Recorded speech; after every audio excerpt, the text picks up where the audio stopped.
Hello kids, हम लोग कक्षा 11वीं एनसीईआरटी रसायन विज्ञान का 6वां चैप्टर पढ़ रहे हैं ऊष्मागतिकी। इसके पिछले दूसरे वीडियो में मैं आपको एंथैल्पी बता रहा था और जिसमें एंथैल्पी परिवर्तन कैसे होता है ये भी बताया मैंने और उसके लिए समीकरण भी हमने व्युत्पन्न किया है। अब हम आगे पढ़ेंगे कि आंतरिक ऊर्जा परिवर्तन और एंथैल्पी परिवर्तन को हम कैसे नाप सकते हैं। तो आपको एक बार फिर से याद दिला दूं मैं कि अगर कोई प्रक्रिया स्थिर आयतन पे होता है तो हम आंतरिक ऊर्जा उसकी परिवर्तन की गणना करते हैं, लेकिन अगर कोई परिवर्तन स्थिर दाब पे होता है तो हम उसमें एंथैल्पी परिवर्तन की गणना करते हैं। ठीक है, तो डेल यू यानी आंतरिक ऊर्जा परिवर्तन और डेल एच यानी एंथैल्पी परिवर्तन का मापन यानी कैलोरीमेट्री। ठीक है, कैलोरीमेट्री इसको कहते हैं। इसमें इन दोनों का हम मापन करते हैं। रासायनिक एवं भौतिक प्रक्रमों से संबंधित ऊर्जा परिवर्तन को जिस प्रायोगिक तकनीक द्वारा ज्ञात करते हैं उसे कैलोरीमेट्री कहते हैं, कैलोरीमेट्री। ठीक है, यहां पर थोड़ा स्पेलिंग गलत है, कैलोरीमेट्री ठीक है कहते हैं। ठीक है, यानी कैलोरीमेट्री ये ठीक है। कैलोरीमेट्री में प्रक्रम एक पात्र में किया जाता है जिसे कैलोरीमीटर कहते हैं। अब ठीक है कि कैलोरीमीटर क्या है, वो इंस्ट्रूमेंट है जिसमें हम ये काम करते हैं। कैलोरीमीटर एक द्रव के ज्ञात आयतन में डूबा रहता है। द्रव की ऊष्माधारिता एवं कैलोरीमीटर की ऊष्माधारिता ज्ञात होने पर ताप परिवर्तन के आधार पर प्रक्रम में उत्पन्न ऊष्मा ज्ञात की जा सकती है। मापन दो स्थितियों में किए जाते हैं, एक स्थिर आयतन पर यानी कि QV मतलब ऊष्मा परिवर्तन स्थिर आयतन पर जिससे हम डेल यू निकालेंगे, दूसरा होता है स्थिर दाब पर QP मतलब ऊष्मा परिवर्तन स्थिर दाब पर जिससे हम डेल एच निकालेंगे। ठीक है, तो ये आप देख सकते हैं डेल यू का मापन हम कैसे करते हैं। तो अब चूंकि डेल यू का मापन हमको स्थिर आयतन पे करना है, दाब कम ज्यादा हम अंदर में कर सकते हैं लेकिन आयतन कम ज्यादा नहीं होना चाहिए, तो इसके लिए हम बम कैलोरीमीटर का प्रयोग करते हैं। एक बहुत मजबूत ये सिलेंडर होता है, एक बॉक्स होता है जिसकी दीवारें जो हैं ये बहुत मजबूत स्टील की और 2-3 लेयर की बनी होती है जिसमें से ऊष्मा बाहर नहीं जा सकती, क्योंकि 2-3 लेयर है तो थर्मस जैसा काम करता है। और इसके अंदर फिर एक और चेंबर है। ठीक है, इसमें से ऊष्मा बाहर जा सकती है इस चेंबर की दीवार से। और ये चेंबर जो है ये डूबा हुआ है एक द्रव में यानी जल में, ये जल में पूरा डूबा हुआ है चेंबर। ठीक है, और इस जल में ये थर्मामीटर भी लगा है जिससे हम टेम्परेचर नाप सकते हैं। ये थर्मामीटर अधिक टेम्परेचर को भी तापमान को मापने में सक्षम है, मतलब 1000 डिग्री सेल्सियस तक की। ठीक है, ये विलोडक है, विलोडक का मतलब घूम करके पानी को सब तरफ सर्कुलेट करते रहता है। ठीक है, यहां पर इस चेंबर के अंदर हम एक मटेरियल को प्रतिदर्श मतलब सैंपल क्या है, किसी मटेरियल को हम जलाने वाले हैं, वो यहां पर सैंपल कहलाता है। ये इस मटेरियल को हम जलाने वाले हैं। ठीक है, और इसके अंदर ऑक्सीजन जो है अत्यधिक दाब में भरा हुआ है जिससे ऑक्सीजन की यहां पर कमी नहीं होगी। कितना भी तेज जलेगा तो ऑक्सीजन वहां पर पर्याप्त है। ठीक है, यहां पर 2 इलेक्ट्रोड लगे होते हैं, फायर लीड। ये क्या होते हैं, जैसे आपने कभी वेल्डिंग करते हुए देखा होगा, वेल्डर के पास ऐसे टच करते तो चिर करते हैं, ऐसे बहुत जोर से चिंगारी निकलती है। तो जब 2 हाई वोल्टेज वाले इलेक्ट्रोड को ऐसे टच करोगे तो बहुत ज्यादा उसमें से ऊर्जा निकलती है, क्योंकि वो न्यूट्रलाइज होता है तो इसलिए वो बहुत ज्यादा स्पार्किंग करता है। तो अब क्या हो रहा है देखिए कि हम जो सैंपल लिए हैं यहां पर हम जैसे ही विद्युत चालू करते हैं ये सैंपल जलने लगता है। सैंपल की निश्चित मात्रा है, कौन सा सैंपल लिए हैं ये भी है, वो पूरी तरह से जल जाता है क्योंकि ऑक्सीजन की यहां पर पर्याप्त मात्रा है। और पूरी तरह से जलने से इसमें से जो ऊष्मा उत्पन्न होती है उस ऊष्मा से ये वाला जो जल है इसका तापमान बढ़ेगा। क्योंकि ये वाली दीवार ऊष्मा का सुचालक है इसलिए इस जल की जो तापमान है वो बढ़ती जाएगी और हम इसको घुमा रहे हैं लगातार ताकि एक ही जगह जल ना स्थिर रह जाए, वो घूमता है और पूरा जल जो है एक साथ एक ही मात्रा में गर्म हो सके। अब अगर हम जल की जो ऊष्माधारिता है और इस पूरे बम कैलोरीमीटर की जो ऊष्माधारिता है CV लिखते हैं ऊष्माधारिता को, ठीक है। ये हमको मालूम है, दिया गया है अगर, तो हम इसमें ये जो मटेरियल है, मान लो 1 ग्राम 2 ग्राम 5 ग्राम जितना भी लिए हैं, इसके पूरे जलने से कितनी ऊर्जा निकली, कितनी ऊष्मा निकली, उसको हम कैलकुलेट कर सकते हैं, ठीक है। तो यहां पर आप एक चीज देख सकते हैं कि ये पूरी तरह से बंद है सब तरफ से, मतलब इसमें आयतन में परिवर्तन नहीं हो सकता, लेकिन दाब में परिवर्तन हो सकता है। मान लो ऑक्सीजन जल रहा है और कोई दूसरी गैस उत्पन्न हो रही है, तो उससे दाब कम ज्यादा हो सकता है अंदर का। तो स्थिर दाब नहीं है, स्थिर आयतन है, ठीक है। इससे हम डेल यू का मान नापेंगे। और डेल एच का मापन हम कैसे करेंगे? तो सिंपल सा एक खुले हुए फ्लास्क में, जिसमें हम रखेंगे एक निश्चित दाब ऊपर से, ठीक है, और इसमें एक अभिक्रिया मिश्रण को हम जलाएंगे। हम ऐसी व्यवस्था करते हैं कि दाब तो स्थिर रहेगा अंदर का, लेकिन आयतन कम ज्यादा हो सकता है, और जब जलाएंगे तो इससे भी उतनी जो ऊष्मा निकलेगी, उससे आसपास का जल जो है गर्म हो जाएगा, और उससे भी हम नाप सकते हैं। तो ये थोड़ा सा ज्यादा सिंपल इंस्ट्रूमेंट है, क्योंकि स्थिर दाब में करना है तो खुले पात्र में भी आप इसको कर सकते हैं। लेकिन खुले पात्र में कुछ ऊष्मा बाहर जा सकती है, वातावरण में जा सकती है, तो उसके लिए भी मापने की व्यवस्था आपके पास होनी चाहिए। तो पहला आपने डेल यू का मापन किया, कैसे किया है मैंने बताया। अब यहां पर उसको पढ़ लेते हैं क्या लिखा है। डेल यू का मापन, रासायनिक अभिक्रियाओं के लिए स्थिर आयतन पर अवशोषित ऊष्मा का मापन बम कैलोरीमीटर में किया जा सकता है, जैसा हमने अभी दिखाया। यहां एक स्टील का पात्र होता है, जल में डुबाया जाता है। ये स्टील का पात्र है पूरी तरह से, जो यहाँ पर जल में डूबा हुआ है, ताकि वो पूरा उसकी ऊष्मा जल में जा सके। स्टील बम में ऑक्सीजन प्रवाहित कर ज्वलनशील प्रतिदर्श यानी सैंपल को जलाया जाता है। अभिक्रिया में उत्पन्न ऊष्मा जल को अंतरित हो जाती है, तो अंतरित नहीं हस्तांतरित हो जाता है, आप ये कह सकते हैं। तो अंतरित का मतलब भी ट्रांसफर हो गया, मतलब अंदर में जो ऊष्मा निकली वो जल में चला गया, जैसा मैंने बताया। और जल का तापमान बढ़ जाता है, जिसको हम नोट कर लेते हैं, पहले का कितना तापमान है और बाद में कितना तापमान है। क्योंकि बम कैलोरीमीटर पूर्णतः बंद है, अतः इसके आयतन में कोई परिवर्तन नहीं होता और कोई कार्य नहीं किया जाता। क्योंकि ध्यान रखेंगे, आयतन में परिवर्तन होगा तभी कोई कार्य वहां पर फलित होगा, ठीक है, और कोई कार्य नहीं होता। यहां तक कि गैसों से संबंधित रासायनिक अभिक्रियाओं में भी कोई कार्य नहीं होता, क्योंकि डेल V इक्वल टू 0 है। तो सारे जितने भी फार्मूले हैं, वहां जहां जहां पर डेल V का मान आप 0 रखोगे तो वर्क फंक्शन 0 हो जाएगा। अब एक समीकरण जो हमने पढ़ा था 6.11 की सहायता से कैलोरीमीटर की ऊष्माधारिता ज्ञात होने पर ताप परिवर्तन को QV में परिवर्तित कर लिया जाता है, ठीक है। उसके लिए हम आगे एग्जांपल पढ़ने वाले हैं, तो आपको ये फार्मूला और इसका डेरिवेशन इसके साथ सॉल्यूशन में बताने वाला हूँ। ये बम कैलोरीमीटर है। और डेल एच का मापन स्थिर दाब पे करना है अपने को, तो स्थिर दाब यानी वायुमंडलीय दाब पर भी हम कर सकते हैं, में ऊष्मा परिवर्तन चित्र में दिखाया गया है। कैलोरीमीटर द्वारा मापा जा सकता है। हम जानते हैं कि del H equal to QP यानी कि स्थिर ताप पर ऊष्मा परिवर्तन। अतः स्थिर दाब पर उत्सर्जित अथवा अवशोषित ऊष्मा QP अभिक्रिया ऊष्मा अथवा अभिक्रिया एंथैल्पी डेल HR कहलाती है। ये है रिएक्शन, रिएक्शन का मतलब अभिक्रिया, तो उसमें कितनी ऊर्जा निकली वो हम निकाल सकते हैं। ऊष्माक्षेपी अभिक्रियाओं में ऊष्मा निर्मुक्त होती है, मतलब निकलती है, तथा निकाय से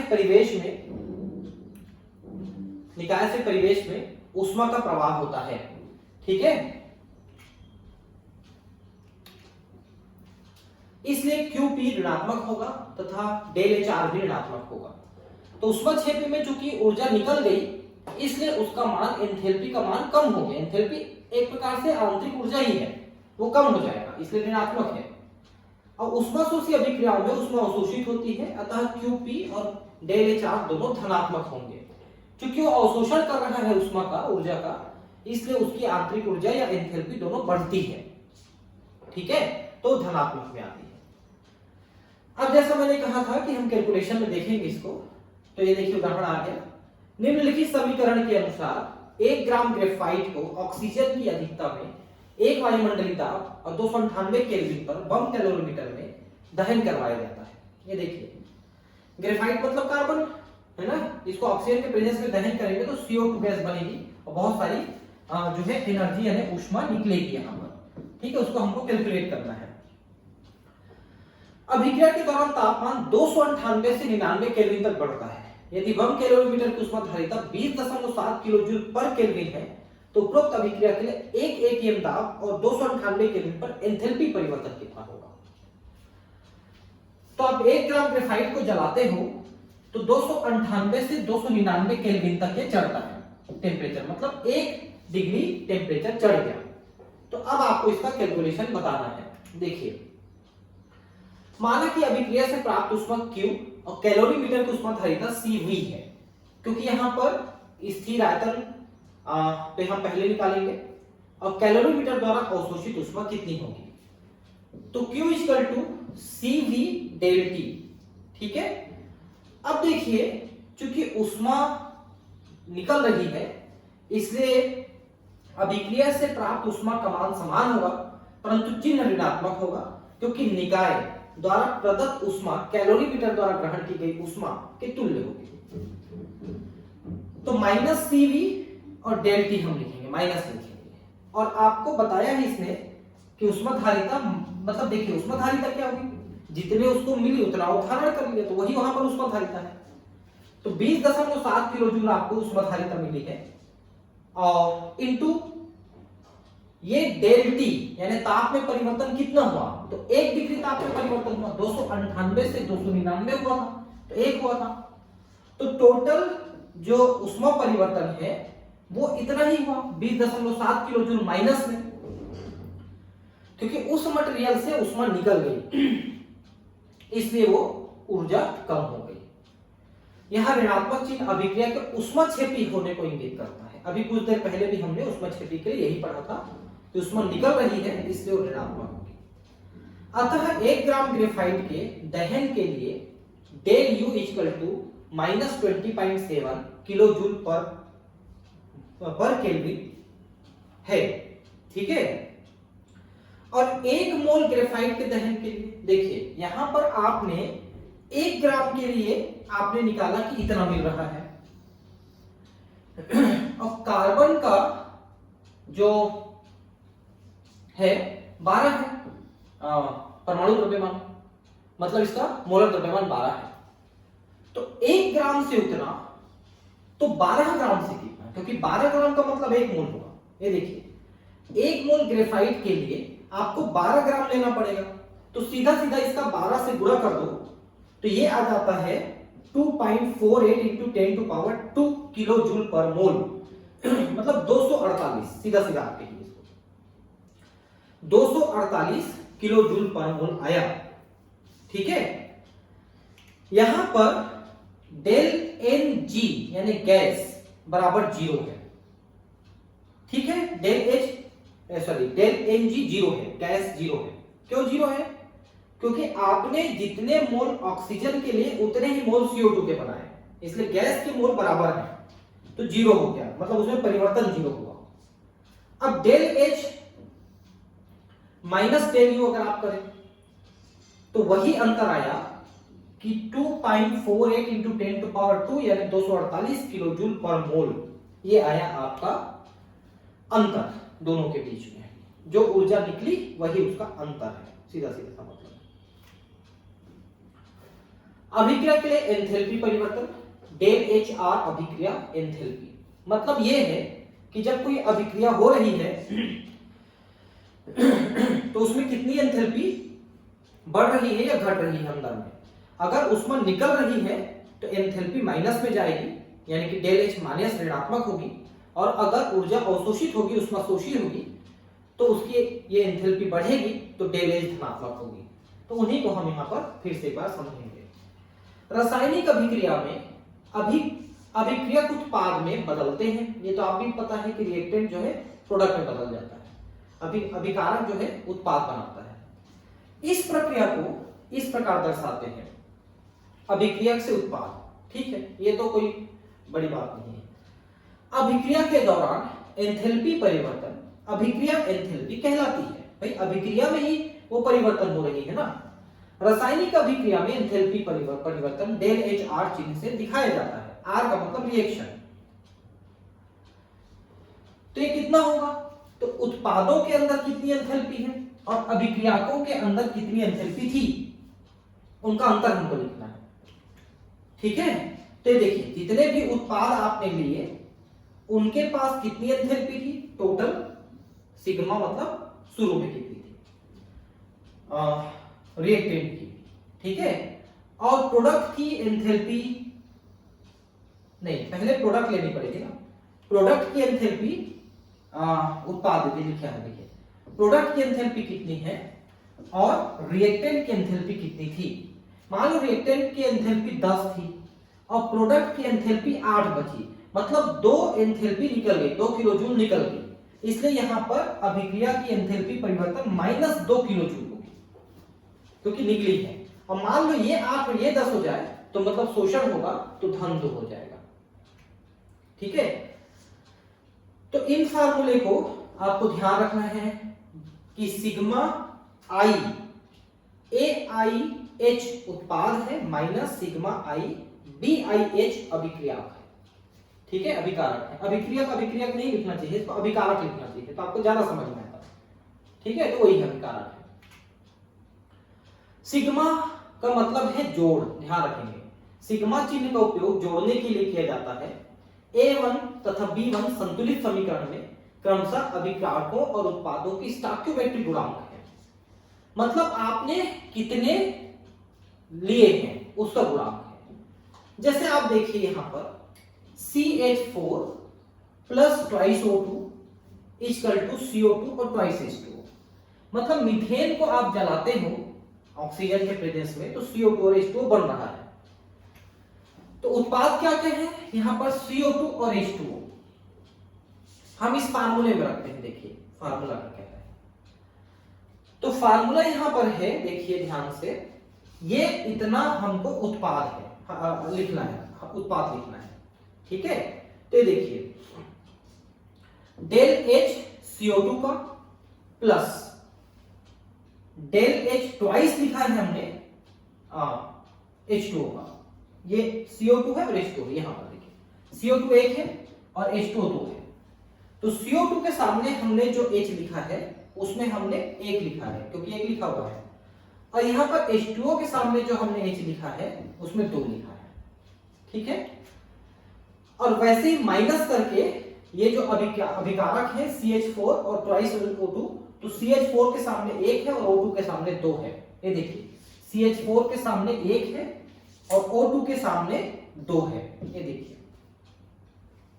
ठीक है, ऐसा हुआ।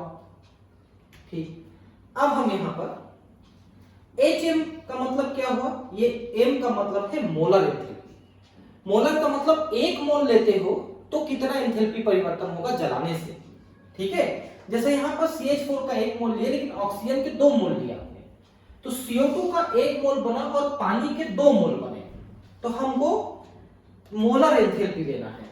ठीक है, और फिर उसके आगे 2 या 1 का गुणा करना है। एंथैल्पी परिवर्तन एक बहुत बड़ा उपयोगी राशि है। इसका ज्ञान स्थिर ताप पर किसी औद्योगिक रासायनिक अभिक्रिया में ऊष्मन या शीतलन की योजना बनाने में आवश्यक है।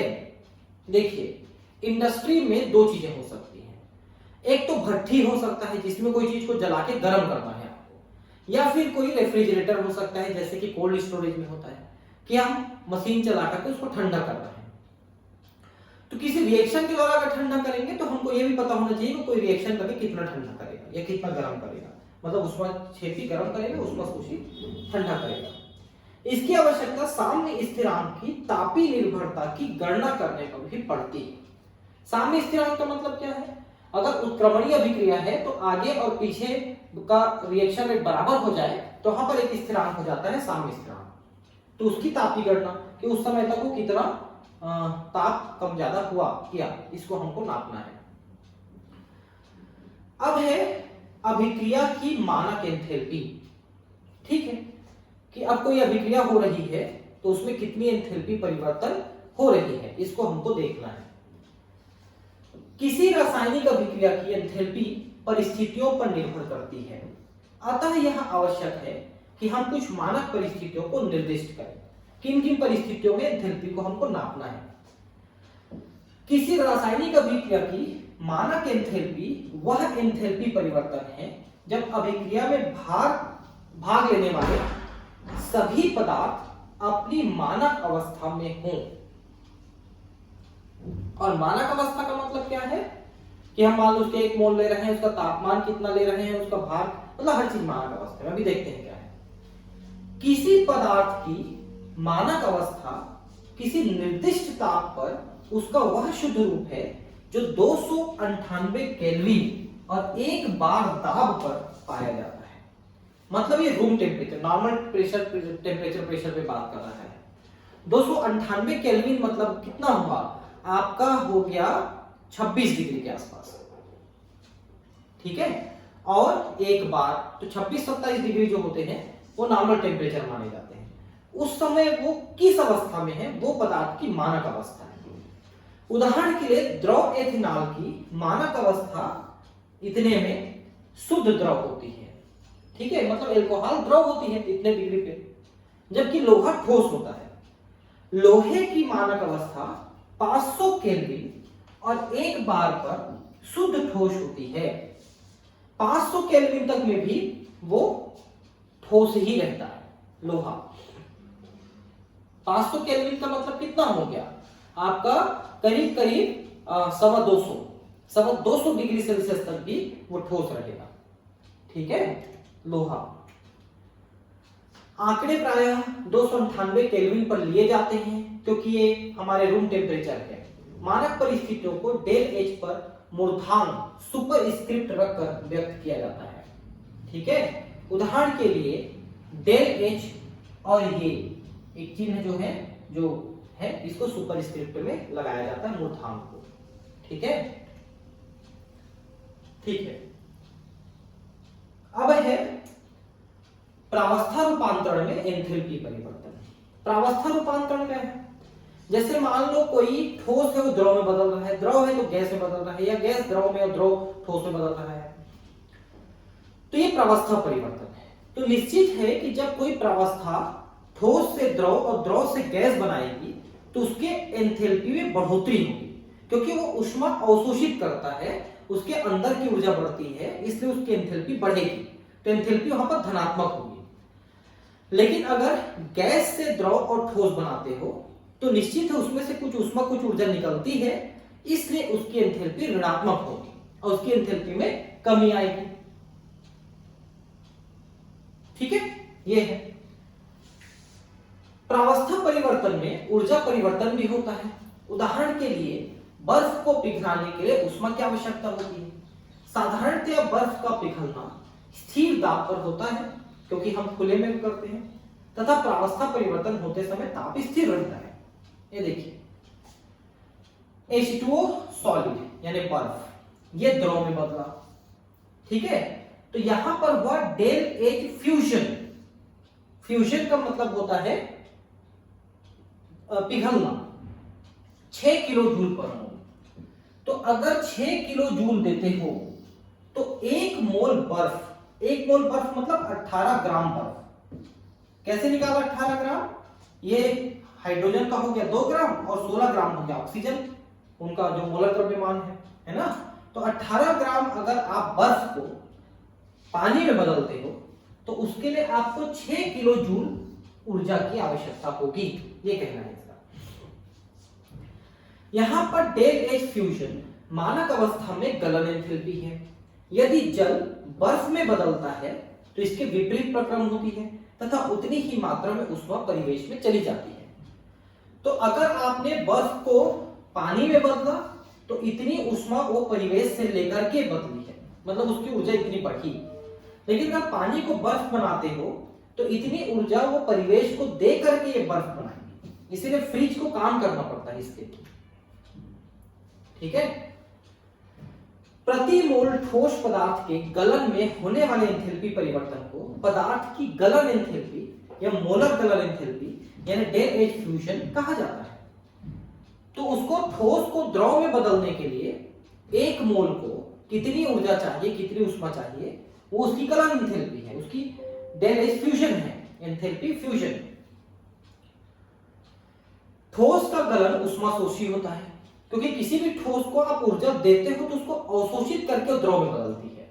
अतः सभी गलन एंथैल्पियां धनात्मक होती हैं, क्योंकि उसकी एंथैल्पी बढ़ी। जल के वाष्पीकरण का भी एक किस्सा है कि अब द्रव को ठोस में बदलोगे तो और उष्मा अवशोषित करेगी। तो जल के वाष्पीकरण में उष्मा की आवश्यकता होती है। इसके क्वथनांक TB, temperature of boiling, boiling का मतलब उबलना, क्वथनांक एवं स्थिर ताप पर क्या होता है देखिए। तो देखिए, हम जो वाष्पीकरण है उसको हम क्वथनांक में मानते हैं। हालांकि मैं एक चीज बताऊं कि मान लो ये जल किसी भी तापमान में रखा है, तब भी इसमें से कोई ना कोई वाष्प, थोड़ा बहुत वाष्प बन के उड़ रहा है। लेकिन वाष्पीकरण को हम क्वथनांक में लिखते हैं। जैसे जल का क्वथनांक 100 डिग्री सेल्सियस है, तो उसमें हम उसका कैलकुलेशन करते हैं।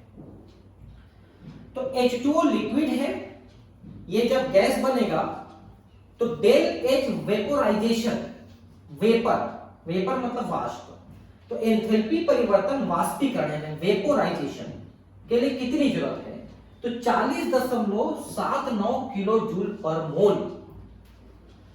एक मोल को बर्फ को पानी में बदलने के लिए सिर्फ 6 किलो जूल की आवश्यकता थी, लेकिन पानी को भाप बनाने के लिए और 41 किलो जूल के आसपास की जरूरत पड़ेगी आपको। मतलब वाष्पीकरण की जो उष्मा है वो गलन उष्मा की तुलना में ज्यादा होता है, उसको भाप में बनाना ज्यादा मुश्किल काम होता है।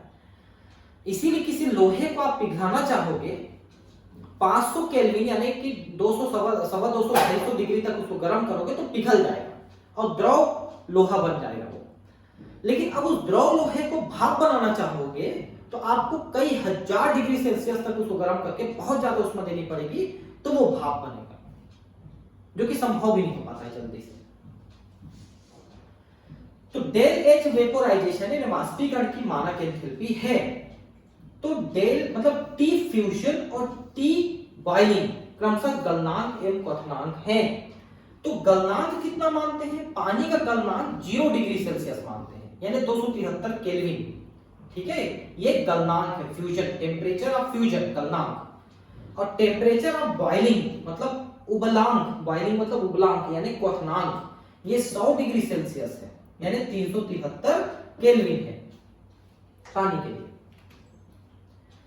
किसी द्रव के एक मोल को स्थिर ताप एवं मानक दाब पर वाष्पीकृत करने के लिए आवश्यक उष्मा को उसकी वाष्पन एंथैल्पी या मोलर वाष्पन एंथैल्पी कहते हैं। तो डेल एच वेपोराइजेशन हम कहते हैं।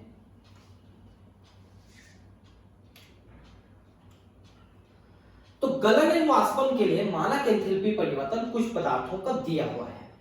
ठीक है, तो पहले तो आप देखिए कि टेम्परेचर दिया है केल्विन में ना, और इसकी मानक एंथैल्पी दिया है, फिर बॉइलिंग पॉइंट भी दिया है और इसकी एंथैल्पी भी दिया है। तो अब ध्यान से देखिए कि नाइट्रोजन एक गैस के रूप में आपको मिलता है। ठीक है, तो इसका गलनांक टेम्परेचर ऑफ फ्यूजन कितना है, 63.15 केल्विन है। मतलब क्या है कि 273 केल्विन तो 0 डिग्री सेल्सियस होता है। ठीक है, और ये है 63 केल्विन। ठीक है, तो -210 डिग्री सेल्सियस में आप इसको रखेंगे और उससे थोड़ा सा भी कम रखेंगे तो नाइट्रोजन जो है वो गैस में बदल जाएगा, द्रव में बदल जाएगा। और उसको गैस में बदलने के लिए बहुत कम ऊर्जा की आवश्यकता है। देखिए 0.72 किलो जूल पर मोल, इसलिए बहुत थोड़ी आवश्यकता है, इसलिए वो बहुत कम तापमान पर भी जो है ठोस से, देखिए ठोस में बदल रहा है, इतने टेम्परेचर पे ठोस में बदल रहा है, ध्यान देंगे इसका। ठीक है, मतलब -210 डिग्री सेल्सियस आप करते हैं तो नाइट्रोजन ठोस रहेगा। ठीक है, और ये करीब -196 केल्विन है, डिग्री सेल्सियस है। इतने में रखोगे तो द्रव अवस्था में रहेगी, तो इतना या इसके नीचे में वो ठोस और इतना या इसके नीचे में द्रव रहेगी। तो ठोस को द्रव में बदलने के लिए सिर्फ इतनी ऊर्जा और द्रव को गैस में बदलने के लिए सिर्फ इतनी ऊर्जा की आवश्यकता है। इसलिए इनका गलनांक और क्वथनांक दोनों बहुत कम है नाइट्रोजन का, इसलिए वो गैस अवस्था में होती है। मतलब उसको द्रव में बदलना और ठोस में बदलना बहुत मुश्किल है। अमोनिया का थोड़ा सा आसान है। अमोनिया 195 केल्विन तक ठंडा कर दोगे तो ठोस हो जाएगा। आप कैलकुलेट कर लो कि 273 में 195 आप घटा दो तो जो आएगा वो माइनस उतना डिग्री सेल्सियस होगा। और ठोस को यानी ठोस अमोनिया को द्रव में बदलने के लिए इतना और द्रव को गैस में बदलने के लिए इतनी ऊर्जा चाहिए। और गैस कितने में बनेगा? 239 में द्रव बन जाएगा। माइनस मतलब 239 केल्विन, यानी कि 40 30 मतलब ये करीब 35 डिग्री। ठीक है, 30 डिग्री से नीचे लाओगे अगर अमोनिया को तो द्रव में बदल जाएगा, माइनस 30 डिग्री में द्रव में बदल जाएगा। ठीक है, क्योंकि 273 जीरो है और उसके नीचे है, 273 से नीचे है, तो करीब करीब 30 डिग्री माइनस में ले जाओगे तो अमोनिया द्रव में बदल जाएगा और इतना और माइनस में कर दोगे तो ठोस में बदल जाएगा और उतनी ऊर्जा आवश्यकता है। HCl का भी यही बात है कि 159 केल्विन में ये ठोस और 188 केल्विन में द्रव रहता है। ठोस को द्रव में बदलने के लिए इतना और द्रव को भाप में बदलने के लिए इतना। अब आपके दिमाग में एक चीज आ रहा होगा कि हमारे स्कूल में लेबोरेटरी में जो HCl है वो तो द्रव रूप में है, तो फिर वो द्रव कैसे है जब इतने तापमान चाहिए जो कि माइनस में है, बहुत माइनस में है, फिर कैसे है? तो वो HCl नहीं है, HCl का विलयन है। मतलब HCl को पानी में घोल के HCl का विलयन बनाया गया है, इसलिए आपको द्रव अवस्था में दिख रहा है, नहीं तो गैस में मिलता। कार्बन मोनोऑक्साइड का देखिए, ये भी बहुत कम है, लगभग नाइट्रोजन के जैसा ही सब कुछ है इसका, देख सकते हैं ये देखिए नाइट्रोजन के जैसा ही है लगभग। ठीक है, तो ये भी आपको साधारणतः गैस अवस्था में मिलेगी। अब देखिए ये है आपका डाई CH3COCH3 मतलब डाईमेथिल, मतलब सॉरी प्रोपेनोन डाईमेथिल। मतलब अगर आप इसको आयु पे एक निकालेंगे तो 1 2 3 तो 2 प्रोप 2 ओन होगा, प्रोप 2 ओन ये आयु बैग है। ठीक है, क्योंकि प्रोपेनोन है, एसीटोन है एक प्रकार का, इसका भी काफी माइनस में है। ठीक है, और ये कम ही ऊर्जा चाहिए, ये भी माइनस करीब करीब 35 के आसपास, 30-34 के आसपास है और कम ऊर्जा चाहिए। कार्बन टेट्राक्लोराइड, इसका भी माइनस में ही जा रहा है, ठोस अवस्था में कम ऊर्जा चाहिए, ये भी माइनस में ही जा रहा है, द्रव अवस्था ये भी कम ऊर्जा चाहिए। लेकिन H2O ठीक 0 डिग्री सेल्सियस है और 6 किलो जूल चाहिए, और ये 100 किलो जूल है, 100 डिग्री सेल्सियस है और 41 के आसपास किलो जूल चाहिए, तो भी हमने कैलकुलेट करके देखा भी था। NaCl जो है 108.1, ये थोड़ा कुछ गलत है यहां पर, ये 1081 है एक्चुअली, मैं आपको बताऊं ये थोड़ा प्रिंट मिस्टेक हो गया यहां पर। ये है 1081.0 केल्विन। ठीक है, मतलब अगर NaCl को आप 1081 केल्विन तक, मतलब करीब करीब आपका 750 डिग्री सेल्सियस तक गर्म करोगे तब तक ये ठोस अवस्था में रहेगा।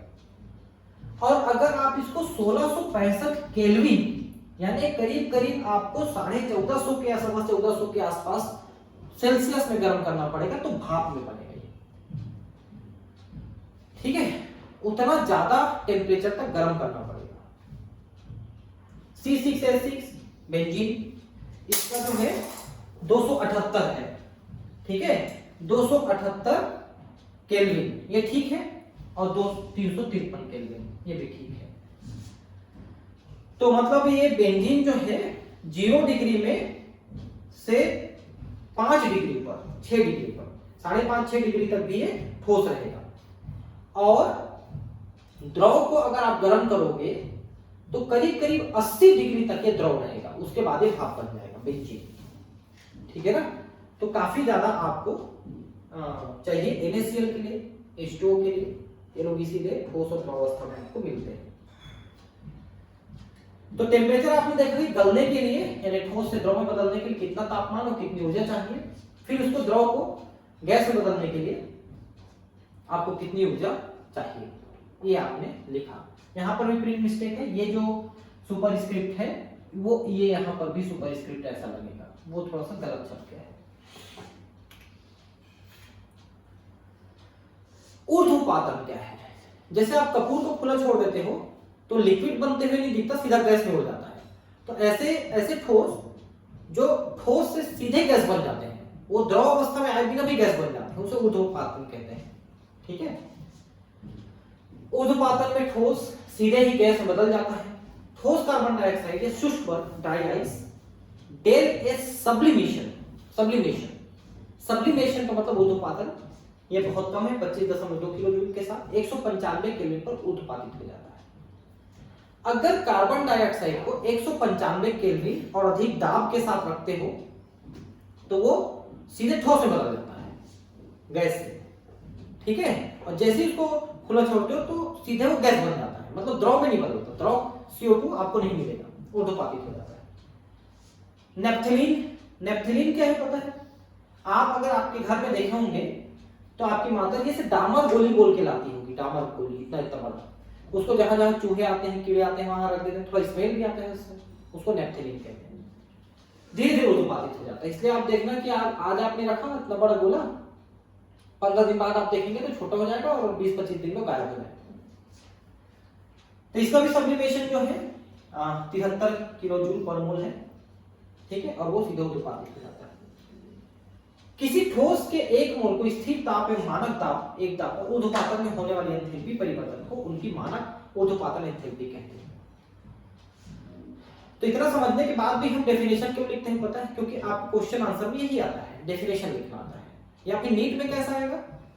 तो नीट में पूछ देगा कि इसमें से कौन सा क्या जो डेफिनेशन दी है वो क्या है, तो आपको बताना पड़ेगा। एंथैल्पी परिवर्तन का मान उस पदार्थ के अंतर आणविक बलों की क्षमता पर निर्भर करता है जिसकी प्रावस्था परिवर्तन हो रहा है।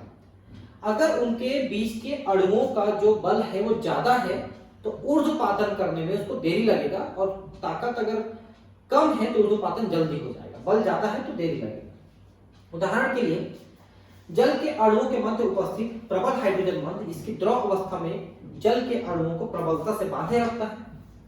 देखिए आपने हाइड्रोजन बंध पढ़ा, पिछले क्लासेस में मैंने पढ़ाया है इसको। हाइड्रोजन बंध क्या होता है? अधिक विद्युत ऋणी तत्व जो है हाइड्रोजन से इलेक्ट्रॉन को खींच लेता है। जैसे जल में होता है हाइड्रोजन बंध, तो ऑक्सीजन हाइड्रोजन से इलेक्ट्रॉन को खींच लेता है थोड़ा सा, दोनों में प्लस माइनस चार्ज आ जाते हैं और दूसरे के प्लस माइनस चार्ज सेपरेट हो जाते हैं, तो उससे हाइड्रोजन बंध बनता है। डिटेल में पढ़ाया है इसको रासायनिक बंधन। ठीक है। तो हाइड्रोजन बंध के कारण से जल के अणु थोड़े ज्यादा पास आ जाते हैं जिससे द्रव अवस्था में रहता है, और उस द्रव को गैस में बदलने के लिए उस हाइड्रोजन बंध को भी तोड़ना पड़ेगा, उसके लिए ज्यादा ऊर्जा देनी पड़ेगी। इसलिए जल का वाष्पीकरण ज्यादा ऊर्जा के कारण से के साथ होता है। ठीक है। कार्बनिक द्रव जैसे एसीटोन में अंतर आणविक द्विध्रुव अणुओं क्रिया विशेष रूप से दुर्बल होती है।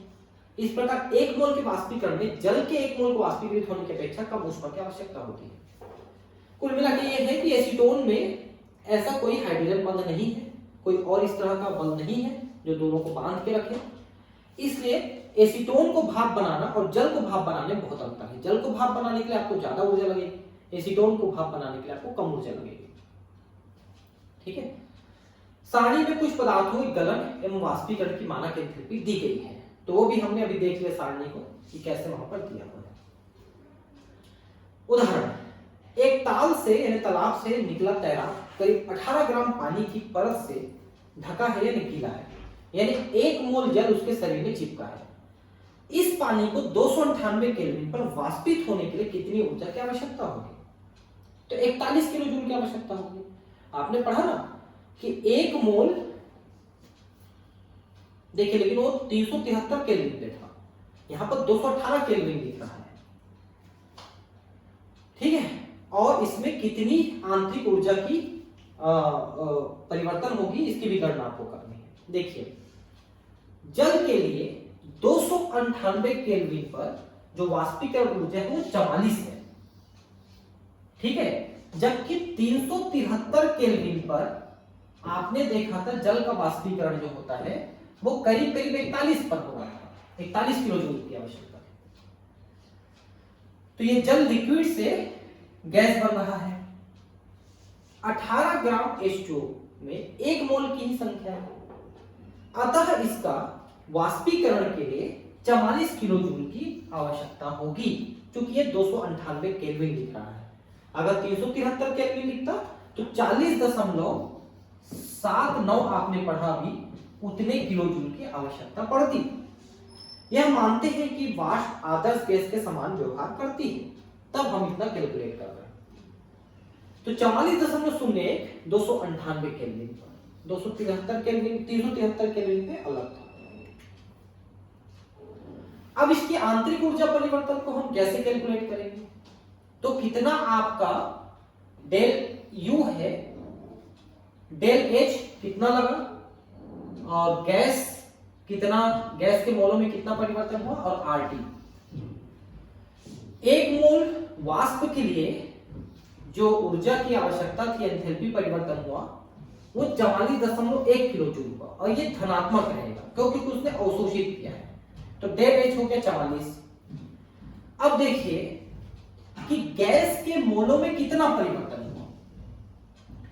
तो जो बना हुआ गैस है वो 1 मोल है, जल का 1 मोल गैस बना, और अभिक्रिया में भाग लेने के पास 0 गैस थे क्योंकि वो द्रव था, तो मोलों में परिवर्तन हुआ 1 मोल, ठीक है। तो अब देखिए कि डेल वेपोराइजेशन यू मतलब आंतरिक ऊर्जा में परिवर्तन कितना हुआ।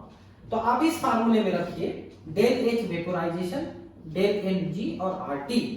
तो 44 किलो जूल इसकी एंथैल्पी परिवर्तन हुई, माइनस करके हमें पूरा कैलकुलेट करेंगे। तो ये है 1, ये है 8.31 और टेम्परेचर है 298 केल्विन। उन पूरे को जब आपने कैलकुलेट किया तो इतने से तो आया इतना। अब इसको आगे कैलकुलेट करेंगे तो आएगा इतना, ठीक है, क्योंकि ये जूल है, ठीक है। और आपको किलो जूल पूछ रहा है, तो किलो जूल 1000 से भाग करेंगे तो इतना किलो जूल आएगा। अब उसको कैलकुलेट करेंगे क्योंकि ये किलो जूल में है, इसको उसको भी किलो जूल में हमने बदला, ठीक है। अब इतना किलो जूल इसका आंसर है, और ये है एंथैल्पी। तो ये हुआ आंतरिक ऊर्जा में परिवर्तन। अब ध्यान ये देना है आपको कि 1 मोल यानी 18 ग्राम जल को जब आपने भाप बनाया तो एंथैल्पी में परिवर्तन हुआ 44 और आंतरिक ऊर्जा में परिवर्तन हुआ 41.5। दोनों बराबर है लगभग लगभग। शुरू से ही बात बताते आ रहा हूं कि एंथैल्पी और आंतरिक ऊर्जा में बहुत अंतर नहीं है। एंथैल्पी थोड़ा ज्यादा रहता है आंतरिक ऊर्जा से, वो स्थिर ताप पे होने वाला, सॉरी स्थिर ताप पे होने वाला परिवर्तन है।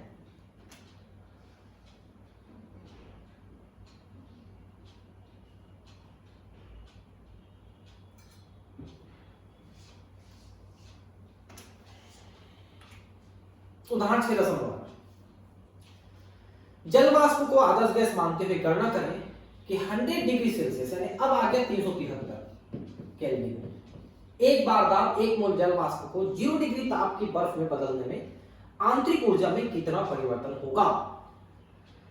बर्फ की गलन एंथैल्पी 6 किलो जूल पर मोल और ऊष्माधारिता 4.2 जूल पर ग्राम सेंटीमीटर है, सेंटीग्रेड है, ठीक है।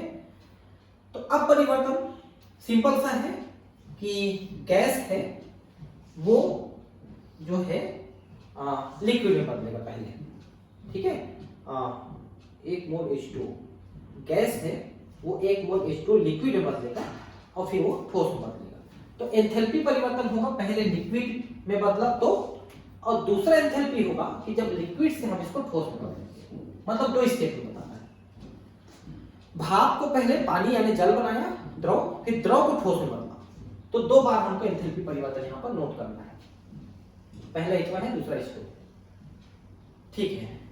तो डेल H टोटल क्या होगा, दोनों एंथैल्पी परिवर्तन का योग होगा। और दोनों ध्यान रखेंगे कि दोनों में ऊष्मा बाहर निकल रही है, क्योंकि भाप को द्रव बदलोगे और द्रव को ठोस में बदलोगे तो ऊष्मा बाहर निकलेगी। ऊष्मा बाहर निकलेगी कि तो एंथैल्पी परिवर्तन ऋणात्मक होगा, क्योंकि एंथैल्पी कम होगी। तो भाप को द्रव में जब बदले तो इसका फार्मूला होगा आपका ये, और 4.2 आपकी यहां पर आप देखिए कि ऊष्मा परिवर्तन में ऊष्माधारिता जल की 4.2 जूल है। तो Cp जो है 4.2 है इंटू 100, क्यों? क्योंकि यहां पर किलो जूल लिखा है, सॉरी जूल है, ठीक है, और ग्राम है, सॉरी ग्राम है, इसलिए वहां पर आपने जूल पर मोल लिखा, ठीक है। तो यहां आ गया H1 आ गया 18 इंटू 4.2 इंटू 100, तो इसका आंसर आया इतना जूल पर मोल, और किलो जूल में आप 1000 से भाग किए तो किलो जूल आए। वैसे H2 का भी हम कैलकुलेशन करेंगे, ये दिया हुआ है, कैलकुलेशन में दिया हुआ है 6 किलो जूल। अब डेल H का मतलब क्या हुआ कि ये माइनस है, ठीक है, प्लस ये भी माइनस है, क्योंकि दोनों निकलेंगे, दोनों को जोड़े तो माइनस, ये माइनस है, ये प्लस माइनस भी माइनस हो गया, तो आ गया 7 और 6 13.56 kilo joule per mole minus, इतनी टोटल ऊर्जा निकली। मतलब क्या हुआ कि जब आप भाप को द्रव में बदले तो उस समय इतनी ऊर्जा निकली, और द्रव को ठोस यानी बर्फ में बदले तो इतनी ऊर्जा निकली, दोनों ऊर्जा निकली टोटल इतनी, मतलब भाप से बर्फ बनने तक टोटल इतनी ऊर्जा निकली, क्योंकि माइनस में है। द्रव अवस्था से ठोस अवस्था में परिवर्तन होने पर आयतन में नगण्य परिवर्तन होगा। अब देखिए कि जब गैस द्रव में बदलेगा तो आयतन काफी कम होगा, लेकिन द्रव से ठोस में आयतन में ज्यादा फर्क नहीं पड़ता है।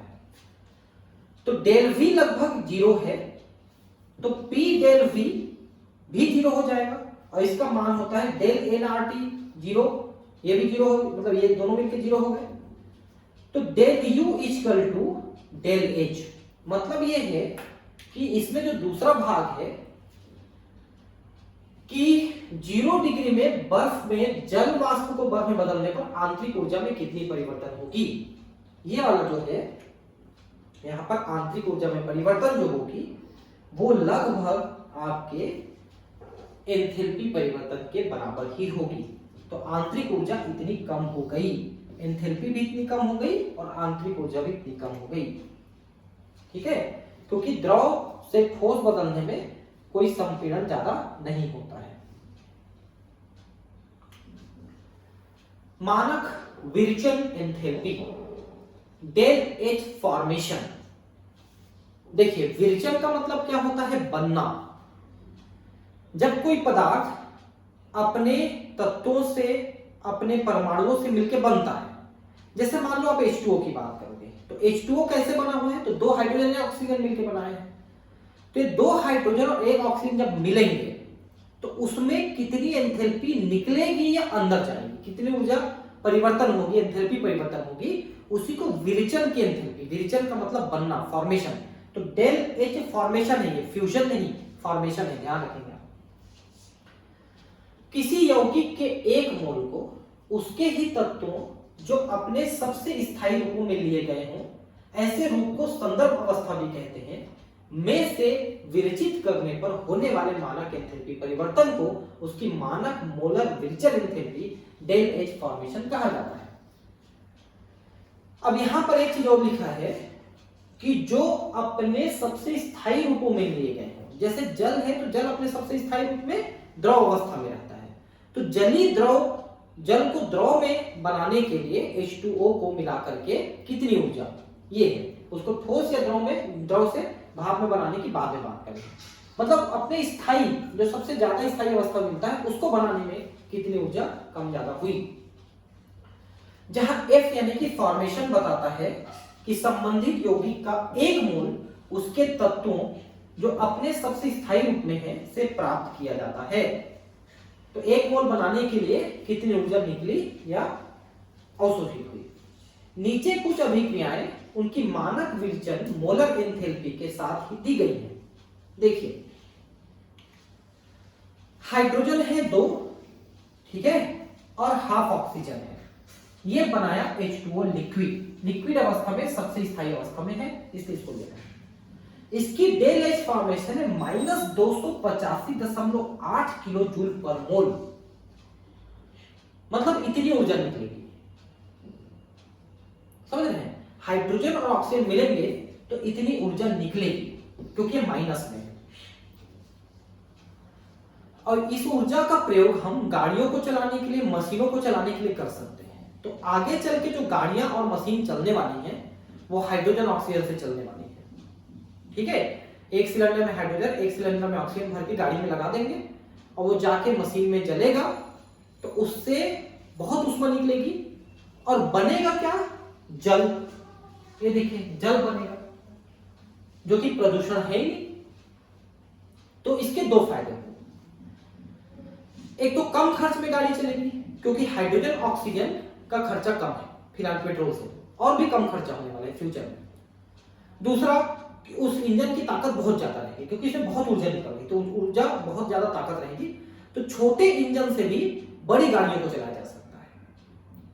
ठीक है, और तीसरा जैसा मैंने कहा कि इससे आपको प्रदूषण नहीं होगा, सिर्फ जल मिलेगा, और जल का प्रयोग आप पीने में कर सकते हो, इतना शुद्ध जल रहेगा, ये डिस्टिल वाटर रहेगा पूरी तरह से, और इसी जल का प्रयोग फिर से हाइड्रोजन ऑक्सीजन बनाने में कर सकते हैं।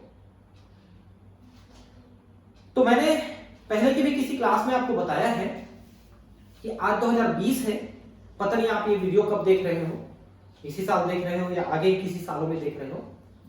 तो मेरा भविष्यवाणी ये है कि अगले 20 सालों में, मतलब 2040 तक, हो सकता है आप ये वीडियो 2040 में भी कभी देख रहे हो, ऐसा भी हो सकता है, तब तक वायु प्रदूषण पूरी तरह से खत्म हो जाएगा। क्योंकि आज हम 2020 में जो रिसर्च कर रहे हैं वो ज्यादातर गाड़ियों को इलेक्ट्रिक गाड़ी बनाने में रिसर्च कर रहे हैं। हालांकि बहुत ज्यादा सक्सेस होने वाला चीज नहीं है, क्योंकि बैटरी का खर्च बहुत ज्यादा है, लेकिन कुछ कंपनियां हाइड्रोजन से चलने वाली गाड़ियों पे भी काम कर रही हैं, और वो आगे चल के जैसे सक्सेस होंगे, हाइड्रोजन सस्ती मिल जाए हमको, वैसे ही वो गाड़ियां सारी हाइड्रोजन से चलेंगी। यानी 2040 से 2050 तक हवा का पूरा जो प्रदूषण है वो नष्ट हो जाएगा और वो साफ सुथरा बना रहेगा। ठीक है, तो ये आपकी पीढ़ी तो कम से कम उतनी देखेगी, और हो सकता है मैं भी देखूंगा। ठीक है, तो 1 मोल हाइड्रोजन और ऑक्सीजन को मिलाने से H2O जो बनता है उसमें 285.8 यानी 286 किलो जूल के आसपास ऊर्जा निकलती है। वैसे ही कार्बन है ग्रेफाइट, उसको H2 में मिला करके आप मीथेन बनाते हो तो भी ऊर्जा निकलती है। ये देखिए 74.81 यानी 75 किलो जूल के आसपास ऊर्जा निकलेगी, और जब मीथेन को आप जलाओगे तो ऊर्जा और ज्यादा निकलेगी। अब यहाँ पर देखिए कि कार्बन को लिए हैं और H2 को ज्यादा लेके ऑक्सीजन के साथ मिला के हम एल्कोहल बनाते हैं, C2H5OH यानी एथिल अल्कोहल। तो डेल H फॉर्मेशन जो है यहाँ पर -277.7 है, मतलब यहाँ भी ऊर्जा निकल रही है 278 के आसपास। तो जितने भी रिएक्शन यहाँ पर देख रहे हैं सबके सब ऊष्माक्षेपी हैं, सब में ऊर्जा निकल रही है, और वो उस ऊर्जा का प्रयोग आप किसी काम में कर सकते हो।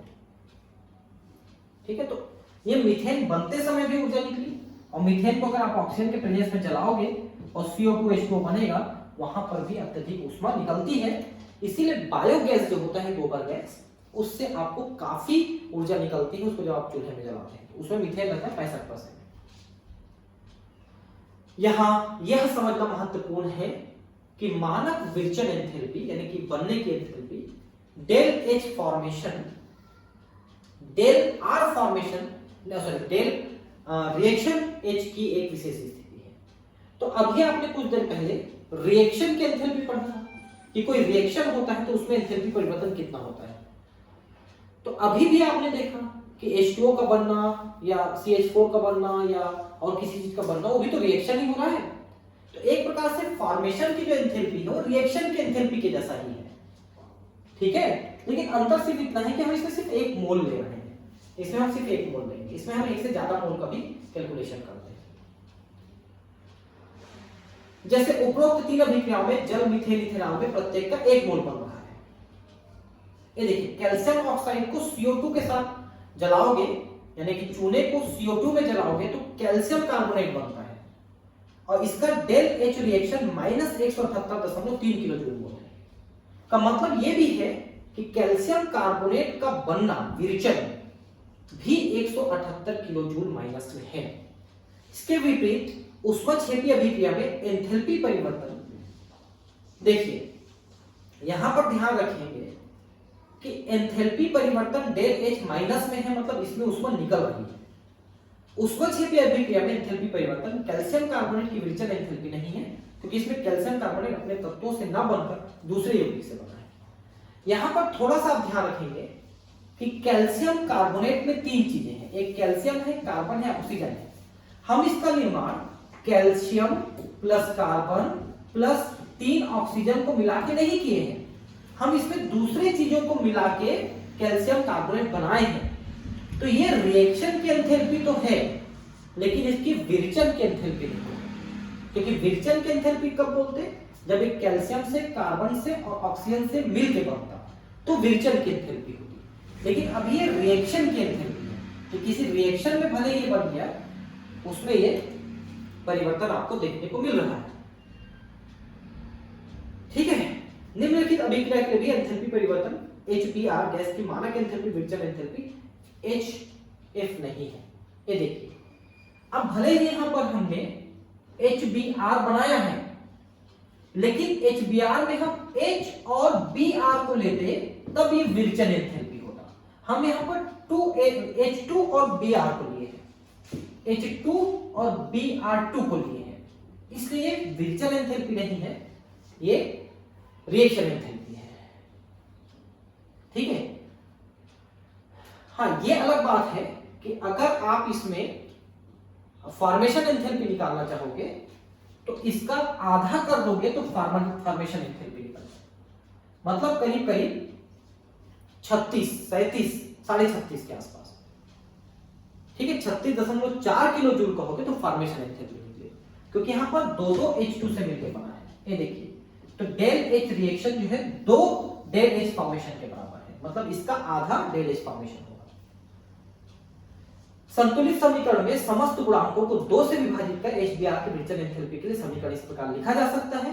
तो हाफ H2 हाफ Br2 तो HBr, और ये 36.4 किलो जूल, अभी मैंने आपको कैलकुलेट करके बताया, इतना निकलेगा। ठीक है, कुछ चुने हुए पदार्थों की 298 केल्विन पर मानक मोलर विरचन एंथैल्पी दिया गया है। ठीक है, तो ध्यान रखेंगे कि जैसे यहां पर Al2O3 है, तो एल्युमिनियम और ऑक्सीजन से मिलकर बना, तो इतनी ऊर्जा निकली। ठीक है, बेरियम कार्बोनेट में काफी ज्यादा ऊर्जा निकली, देखिए, क्योंकि कई इसमें है अलग अलग तत्व, तो ज्यादा ऊर्जा निकली। Br2 लिक्विड यानी ब्रोमीन लिक्विड फॉर्म में रहता है, तो 0 फॉर्मेशन एंथैल्पी। क्यों? क्योंकि ये Br2 है, खुद ही Br है। लेकिन Br गैस बनाएंगे तो फिर इतनी ऊर्जा अवशोषित करके वो गैस में बदलेगी, तो प्लस में आ रहा है। अब ये देखिए, कैल्शियम कार्बोनेट अभी बात किया था हमने, यहां पर आप देखिए कि कैल्शियम कार्बोनेट दूसरे चीजों से बना है, तो -178, जबकि खुद कैल्शियम कार्बन और ऑक्सीजन से बनेगा तो -1207 के आसपास। कितना ज्यादा, 178 कहोगे और 1207 कहोगे, कितना अंतर हो गया देखिए।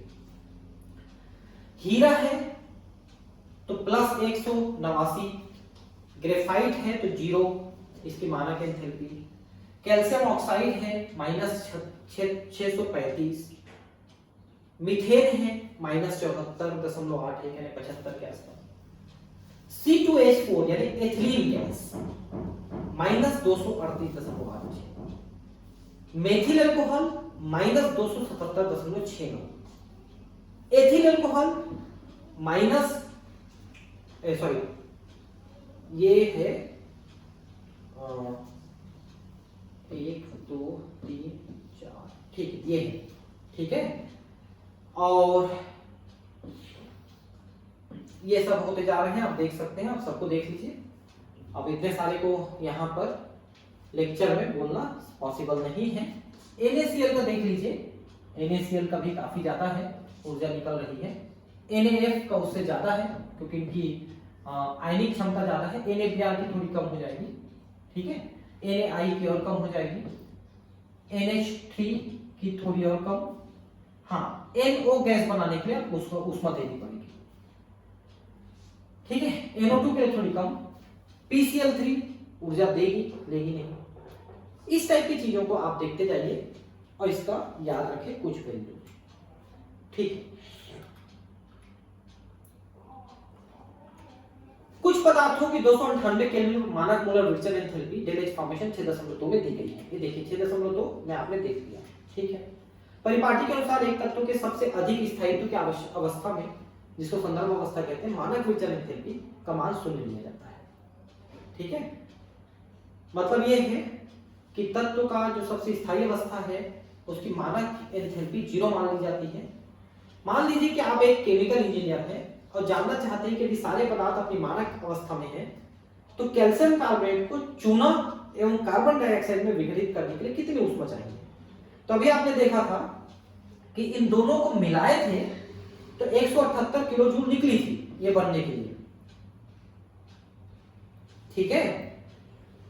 लेकिन अगर आप इसको वापस तोड़ोगे तो 178 किलो जूल की वापस आवश्यकता होगी, उतना आपको देना पड़ेगा, ठीक है। तो यहां पर आप देखिए कि दोनों का आपको मानक उत्पाद क्या है और मानक अभिकारक क्या है, इन दोनों का आपको लिखना पड़ेगा। और ये देखिए मानक जो फॉर्मेशन है ये क्या क्या है, उत्पाद क्या क्या है, कैल्शियम ऑक्साइड और CO, और अभिकारक कौन था, कैल्शियम कार्बोनेट। तो 635 प्लस 393 माइनस 1206 उसी सारणी में देख के आपने लिखा।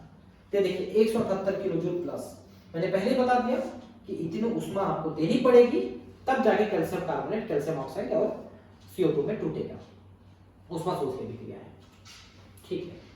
तो अब हम नेक्स्ट पढ़ेंगे ऊष्मा रासायनिक समीकरण, ठीक है। मिलते हैं अगले क्लास में, थैंक यू।